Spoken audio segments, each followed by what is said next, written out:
Blood never forgets. No matter how far you run, no matter how deep you bury the truth, the past always finds a way to rise again. And now, Dexter Morgan's past has opened its eyes. The city lies quiet at first glance, but beneath its silence is a storm waiting to break. Dexter Morgan has returned, the man who lived a double life, blood spatter analyst by day, killer of killers by night.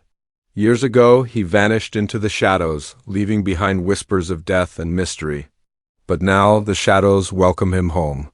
His dark passenger, that voice inside that never truly left, has reawakened.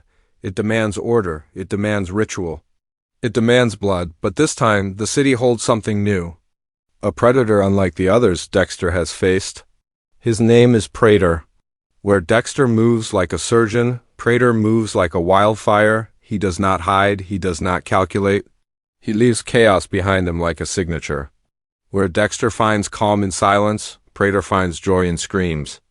And in this collision of opposites, the city becomes the hunting ground for both. Everywhere Dexter looks, the signs of Prater's work are clear. Victims left exposed, messages carved in flesh, violence without reason or restraint. To Dexter, it feels sloppy. To Prater, it feels like art. Yet Dexter knows one truth above all others: killers like Prater do not stop. They escalate. And when chaos rises high enough, it threatens to swallow everything. The tension begins quietly. A newspaper. Headline: a police report. A crime scene photograph. Dexter studies them with cold precision, his eyes tracing every pattern. But in those patterns he finds something that unsettles him. Prater is not just another murderer, he is baiting the city, drawing out fear. And perhaps, just perhaps, he is baiting Dexter himself. At night, Dexter walks through the alleys, his footsteps silent, his gaze sharp. He feels the weight of the darkness around him, a familiar comfort, but also a warning. His dark passenger whispers that this new force is dangerous, unpredictable. Yet Dexter cannot turn away. He knows what he must do. Prater must end up on his table, wrapped in plastic. Another name in Dexter's collection of blood slides. But the thought lingers in his mind: what if this time the hunter becomes the hunted? The city itself feels alive in their presence. Neon lights flicker against wet pavement as though the streets themselves are bleeding. Sirens echo in the distance, chasing shadows they will never catch. And somewhere within this maze of concrete and glass, two killers draw closer to one. Another with every breath, every step, every heartbeat. Dexter sharpens his tools, his mind already shaping the future. He knows the ritual, the kill room, the blade, the justice only he can give. But Prater is not like the others. He is not careless prey. He is something darker, something hungrier. The question is not whether Dexter can stop him, but whether Dexter can survive him. The shadows close in. The silence grows heavier. And in the stillness of the night, a promise takes shape: one of them will not walk away. Asterisk, the city does not sleep. It dreams with its eyes open, and those dreams are filled with fear. Somewhere in those restless streets, Dexter Morgan begins his hunt. He does not rush. He never does. He studies, he waits, he stalks. For him, the hunt is not just a step toward the kill. It is the kill itself, stretched out like a silent symphony. He watches Prater from the shadows, piecing together his habits like a puzzle only he can solve. Security cameras, alleyway tracks, late-night whispers from the underworld. Dexter collects it all, building a map inside his mind. Prater moves like chaos itself, striking fast, leaving bodies where they fall. To the police, these killings look random, impossible to link. But to Dexter, the patterns are always there. His mind, sharp as a scalpel, catches the rhythm. He can almost hear it in his blood, yet for every step Dexter takes closer, Prater seems to take one back. It is as if he knows, as if he can feel Dexter's gaze pressing against him through the dark. Prater is not like the others. He does not hide his crimes. He parades them. He paints them across the city like warnings carved in stone. Where Dexter's ritual is clean, precise, hidden, Prater's is dirty, loud, drenched in madness. Every body left behind is a message. I am here. I am watching. Come find me if you dare. Dexter studies one such scene, blood splattered on a brick wall. shapes carved into flesh with cruel abandon. His gloved fingers trace the air above the marks, not touching but understanding. To him, this is more than murder, this is a performance. And the audience is him. Prater is calling him out. And Dexter cannot ignore the invitation. Night after night, the game grows sharper. Dexter follows, setting traps with patience, but Prater slips away each time, a step too late, a shadow too slow. And sometimes Dexter feels something he has not felt in years, the chill of being watched. Alone in a parking garage, plastic bags of supplies in his hand, he feels eyes in the darkness. He turns nothing, just silence and steel. Yet the whisper in his mind tells him the truth. Prater is hunting him too. The duel becomes a spiral. Dexter's routine, once flawless, now bends under pressure. His cover life begins to strain. The mask of normality he wears by day cracks, just enough for those close to him to sense something is wrong. But Dexter cannot stop. His code demands it. His dark passenger demands it. Prater is a cancer, and cancer must be cut out before it spreads, and Prater, he revels in the chase. For him, this is not survival, it is play. He leaves false trails, bought his stage to mimic Dexter's own ritual, as though mocking him. Dexter finds one such scene, plastic sheets, ropes, even a mock blood slide left behind. A twisted mirror of his own work. It is not just murder. It is taunt, it is challenge. Still, Dexter does not falter. His heartbeat remains steady.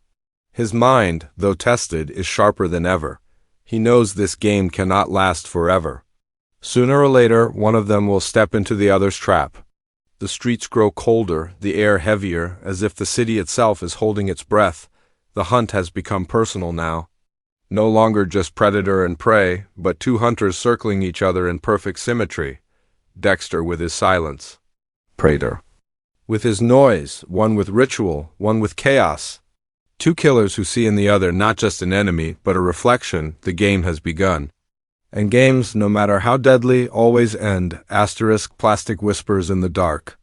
Each sheet unfurls like the wing of a phantom, wrapping the room in silence. Dexter's hands move with ritualistic precision, taping corners, sealing edges, creating a world where nothing escapes, not sound, not air, not blood. This is his church, his sanctuary. Here, the chaos of the world bends into order. Every killer he has ever judged has ended up here, staring into the reflection of their sins, but tonight feels different. The air is heavier, charged with something more than routine.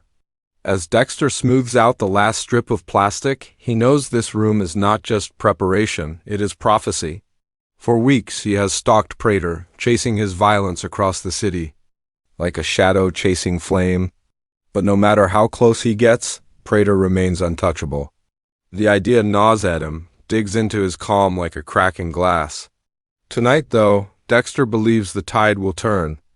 Tonight, the kill room waits for its guest of honor. Meanwhile, Prater sharpens his own instruments in a place without rules. No plastic, no order, just steel and blood. His ritual is the absence of ritual. He does not prepare a room. He prepares himself. In his mind, every heartbeat is a countdown, every breath a dare. He thinks of Dexter, though he does not yet speak his name aloud. He feels him. He knows someone is circling him in the dark, a predator hiding behind patience. Prater smiles at the thought. For him, there is no fear, only excitement. The city is too small for both of them, and the night is too long to leave it unresolved. As Dexter sharpens his knives, the sound is clean, controlled, like metal singing a hymn. In Prater's lair, the sharpening is savage, sparks flying as if he is preparing for war. Two killers, two rituals, two philosophies of death. One believes in order, in a code carved into his bones. The other believes in chaos, in destruction as pure freedom. And now, both rituals are spiraling toward each other. The faceless city around them seems to sense it. Lights flicker in empty streets, dogs bark at shadows. The rain, thin at first, begins to fall harder, drumming against rooftops like a heartbeat. Counting down. Dexter moves through this storm with his bag of tools, blending into the darkness as though it was made for him. Prater, on the other side of the city, moves with no disguise. He does not hide from the rain. He welcomes it, arms spread wide, head tilted back. As if he is drinking in the chaos of the storm, back in the kill room, Dexter lays out his tools. The knives, the rolls of tape, the blood slides waiting for a new addition. He looks at them not as weapons but as instruments of balance. Each piece carries history. Each cut he makes is a sentence passed. Yet, for the first time in years, he hesitates not in action, but in thought. Will Prater even allow himself to be brought here? Or will the room that has seen so many lives end become his own grave instead? Prater, far away, prepares his own trap. His room is not bound by walls or plastic. His room is the city itself. He chooses a place drenched in noise and confusion, a factory lit by broken lights, dripping pipes echoing in the dark. It is the opposite of Dexter's perfection, and yet it is ready. In Prater's mind, the kill room is anywhere he decides to spill blood. And if Dexter comes, Prater will turn the hunter's ritual into his own theater of destruction. The inevitability is inescapable. 2 spaces, 2 killers, 1 destiny, the plastic-lined order of Dexter's sanctuary. The chaotic, dripping darkness of Prater's playground. Both rooms breathe, waiting. Both rooms whisper promises of death. And, somewhere in the middle of the storm, between silence and screams, a question hangs in the air. When the time comes, whose room will it be? Asterisk, the storm has reached its peak. Rain lashes the city like 1,000 needles, drowning out the noise of everything except the sound of destiny pulling 2 hunters together. For nights, they circled each other like predators in the same cage. But cages only hold for so long. Tonight, the door is open. Tonight, one will fall. Dexter moves first, his steps measured, every sense sharpened to a blade.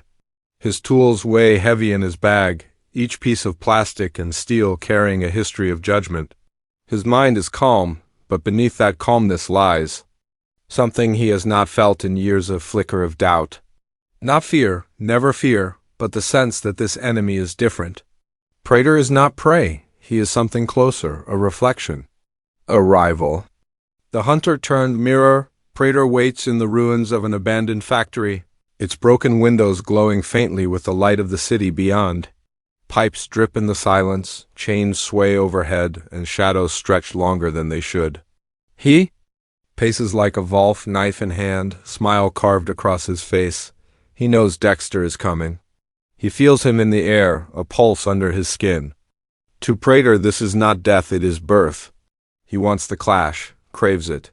The kill room may await, but whose will it be? The moment arrives without warning. A shadow slides into the room. Dexter, silent as smoke, precise as a scalpel. He studies. Prater the way he studies a crime scene, angles, exits, weapons, weaknesses. But before Dexter can move, Prater laughs. The sound is jagged, echoing against the steel walls like glass breaking. "I knew you'd come," his voice seems to say. Without words, the game is over. The war begins. Steel meets steel in a dance of fury. Dexter strikes with precision, every movement meant to disable, to control. Prater answers with raw violence, wild and unrestrained, every blow fueled by chaos. They clash in silence, broken only by rain and steel, 2 predators locked in a storm. Of their own making, plastic rips, pipes burst. Blood smears against walls meant for shadows. Dexter fights with his code, every step a calculation. He imagines Prater already bound, already judged, already laid out on his table. But Prater fights with something darker, an instinct that ignores order, a hunger that feeds only on destruction. For every precise cut Dexter makes, Prater counters with a savage strike that feels like madness made flesh. Time bends in the violence. Minutes stretch into eternities. Every heartbeat is a question. Who truly controls the kill room? At one moment, Dexter pins Prater, knife ready to end it. At the next, Prater's hand closes around Dexter's throat, his grin wide, his eyes burning with fire. Balance teeters on the edge of the blade, neither willing to fall.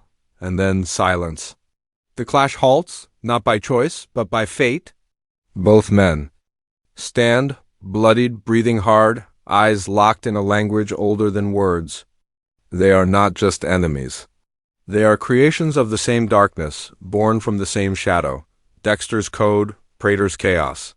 Two answers to the same question. What do you do when the monster inside refuses to die? The storm outside roars, rattling the factory walls as if the city itself demands an ending, but endings are lies. Because in the Resurrection series, death is never final.